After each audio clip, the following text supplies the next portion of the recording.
Dr. Kriss, I have a question for you. In the age of digital AI that we are right now, people think that AI will replace their voice. So they say, I don't care anymore. Right. What is your point on that? Now, when computers came, people started thinking that all people would lose their jobs. Now, you have a set of people working on computers. Each time an innovation comes, there is a feeling that everything is going to get wiped off completely. Think of a human voice, the emotions, the stresses, the meanings, the kind of nuances what we have. The brain is able to assimilate. The brain is probably the best ever machine which has been on earth till date. If at all AI gets a neural schema which can match the human brain, probably another 30, 40 years. If at all they can completely emulate all the emotions, stresses, and change instantly without a command, maybe the artificial intelligence become the intelligence alone existing on the face of earth, then we have a doubt that maybe it'll replace all voice artists. Till then, that's for another 30, 40 years I'm saying. Voice is needed. Even for AI, you have to say, hey Siri, or hey ChatGPT, or hey Alexa. You have to have a voice to do that. Correct.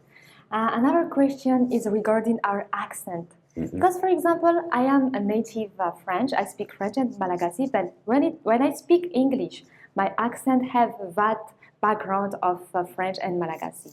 And also, when Indian people is speaking English, they have Indian accent also, which is coming.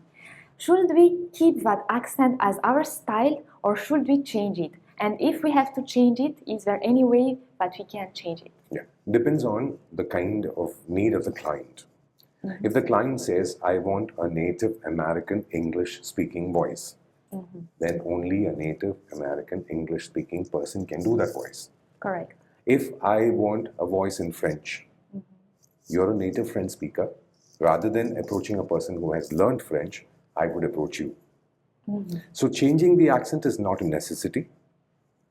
Improving your accent is good, because changing the accent is not actually completely possible. Somewhere you will have that small tinge of your mother tongue, but you can be a voice artist in your mother tongue and do so much of work that you won't need even to think of any other foreign language.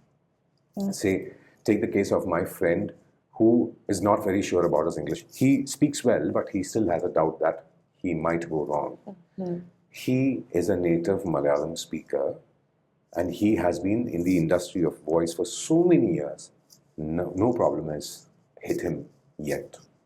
Which means that if you speak French in Malagasy, you are a French and Malagasy voice artist.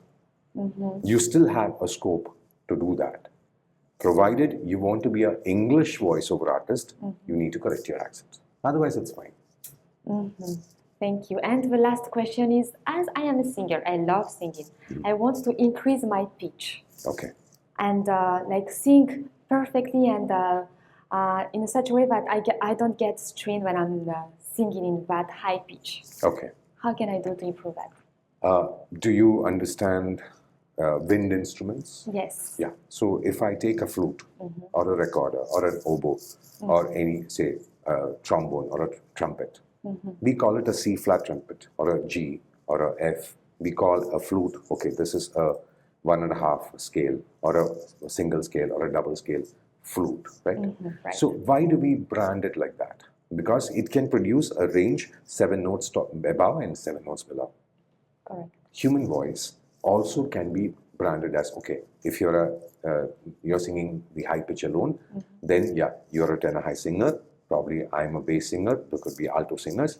Each person has a space in music.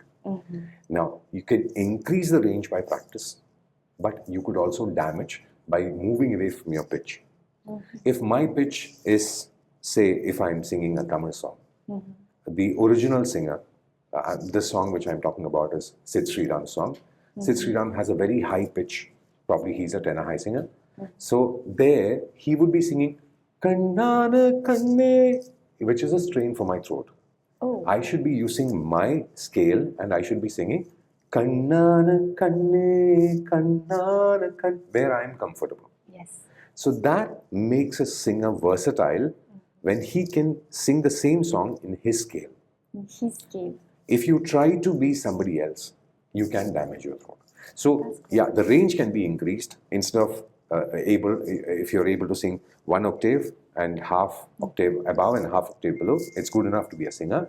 But if you can sing top 1 octave, 1 middle octave, and 1 octave below, then you're a great singer. That can be practiced. But never try to fake a voice which is somebody else's pitch or tonality. Because you are unique as a singer. People should listen to your song and identify that it is you. If you sing like Celine Dion, then Celine Dion is already living. So why do you need another person who sings like Celine, right? Yes. So that makes a difference where a singer needs to understand that I have a natural voice, I have a bass, I have a particular octave where I'm comfortable. I can increase and decrease the number of notes I can go up and down. That makes you a better singer.